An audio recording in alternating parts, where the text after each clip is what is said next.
Assalamu alaikum wa rahmatullahi wa barakatuh. I was in Malaysia a couple of weeks ago, and a student that's doing her PhD in Quran with a focus on Surah Meryem asked me if I can do a structural analysis of Surah Meryem.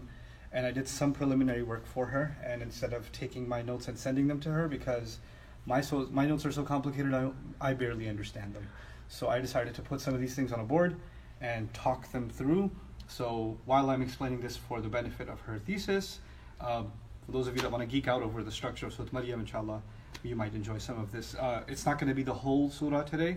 It's the first two passages, but there's enough here to keep her busy, inshallah. And then hopefully in the next couple of days, I'll finish up a review of the entire surah, inshallah. So anyway, the surah is made up of several prophets that are talked about, but the opening passage begins with Zakaria alayhi salam, followed by the child that he was granted, Yahya alayhi salam, followed by Meryem, followed by the child that she was granted, Isa alayhi salam. So a father who prayed for a child, a mother who wasn't expecting a child, a father who unexpectedly gets the visit of angels and then the news of a child, a mother who unexpectedly gets the visit of angels and the news of a child. So you could see some parallels already between these two stories.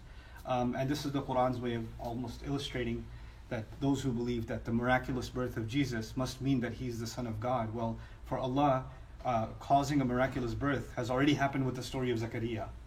So that's already happened. He was too old to have a child. His wife couldn't have borne a child. And yet Allah gave them a child. So that's not an impossible thing for Allah. So before we even get to the story of the birth of Jesus, the birth of Zakaria's child, Yahya, John, is talked about. But anyway, what I wanted to show you is those two passages that are in the beginning of the surah, they have a lot of really interesting, subtle parallels. So I'm going to walk you through some of these parallels. So those two stories that are talked about, they're not very long reading. So I'll tell you, the first story, the Zakaria Yahya story is up to ayah number 12. And then from 13 all the way to, I said 12, it's up to 15. It's up to 15. And from 16 to 33 is the story of Meryem and Isa. So I'm going to compare those two stories and elements within those two stories. You guys know the stories, and I'd encourage you to read the ayat yourselves. Zakaria alayhi salam makes a secret, quiet prayer. Nida'an khafiyya. Nada rabbahu nida'an khafiyya. Interestingly, she goes to a private place away from her family. Intabadat min ahliha makanan sharqiyya. He says he fears the future generations that are coming, that they're not going to be up to task. His fear is mentioned. When the angel shows up, she says, I seek Allah's refuge from you, if you are any good. In other words, she's afraid also. So the emotion of fear is here, and the emotion of fear is here, but two very different dimensions of it. An immediate fear and a fear of the future. He says, the angel comes to her and says, you're going to have a boy, ghulam, whose name is Yahya. Here he says, I've come to give you good news of a ghulam that is going to be pure. So, ghulam. He says, Anna yakunu li ghulam. Rabbi anna yakunu li ghulam. Or, how in the world could I have a child? Those are the exact words said by Meryem in the next story. How in the world could I have a child? Anna yakunu li ghulam. The response is, your master, Allah has said, Huwa alayya hayyin. It's very easy for me to do. And that's exactly what the angel says to Meryem. Huwa alayya. Allah says, Huwa alayya hayyin. It's identical words. He says, Rabbi ij'al li ayah. Give me a sign. Give me a sign. So the word sign is important here. When you go to the story of Meryem, Allah says, she didn't ask for a sign, but the angel said, you don't have to ask for a sign. The baby himself will be a sign. وَلِنَجْعَلَهُ آيَةً. We're going to make him a sign. So you don't have to wait for a sign. The child itself will be the sign. أَلَّا تُكَلِّمَ النَّاسِ. You're not going to... Zakaria was told, your sign will be, you won't talk to people. And when Meryem came out with the baby, she wouldn't talk. أَشَارَتْ إِلَيْهِ. She didn't talk to them. She only pointed at the baby. Allah told Yahya then, خُذِ الْكِتَابِ. Hold on to the book. Hold on to the book.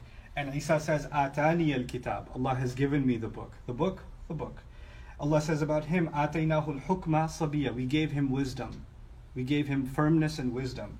And then he says here about the Prophet Isa, he says about himself, وَجَعَلَنِي نَبِيًّا. He made me a prophet. So here you have hukum, and here you have nabi. And hukum and nubuwa are actually paralleled in the Quran. So, when Allah talks about the Israelites, he talks about hukum and nubuwa. And so these two things are actually the two sides of the revelation Allah gives, wisdom and prophethood. And there's a parallel between them, which is a longer discussion for another time. For those of you that are into Quran studies, Hanan is an important word for you to look up. A beautiful quality, a blessed quality of Yahya alayhi salam is that he's Hanan, especially from Allah. And about Isa, Mubarakan aynama kunt, I'm blessed wherever I may be. Blessing, blessing. Allah says about Yahya, wa zakatan, wa kana taqiyya, and he was pure, and he was pious, he was God conscious. On the flip side, taqwa has been paralleled with Allah commanded me to pray. Because the first sign that you're conscious of Allah is that you pray. And then he says, was zakati, zakat, zakat. But two different meanings of zakat. Here, the meaning of zakat is in spiritual purity. Here, the purification of your wealth, which leads to spiritual purity. In doing so, what's really cool is, here Allah says someone who has taqwa, here Allah says someone who prays, as if these two things are related to each other.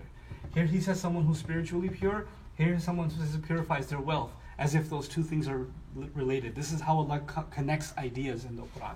So let's move on.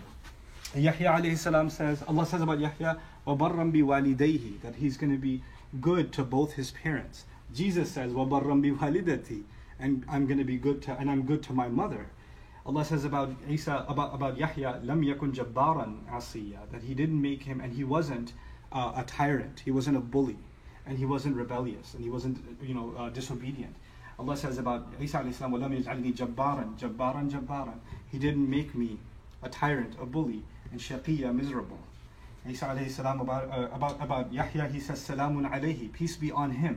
About Jesus, he says himself, Wassalamu alayya, peace be on me. Yawma wulida, the day he was born. Jesus says, Yawma wulidtu, the day I was born. Wa yawma yamutu, the day he dies. And Jesus says, Wa yawma amutu, the day I die. Wa yawma yub'athu hayya, and the day he shall be raised, the day I shall be raised. So, two stories, but the language in them, and the themes in them, and the elements in them are paralleling each other in such a profound, beautiful way, just to illustrate that these two stories are not to be read in separation, they're supposed to be read in conjunction with each other. And that's our first step in understanding the overall structure and analysis of Surah Meryem. I hope you guys enjoyed it. Barakallahu li wa lakum. Assalamu alaikum wa rahmatullah.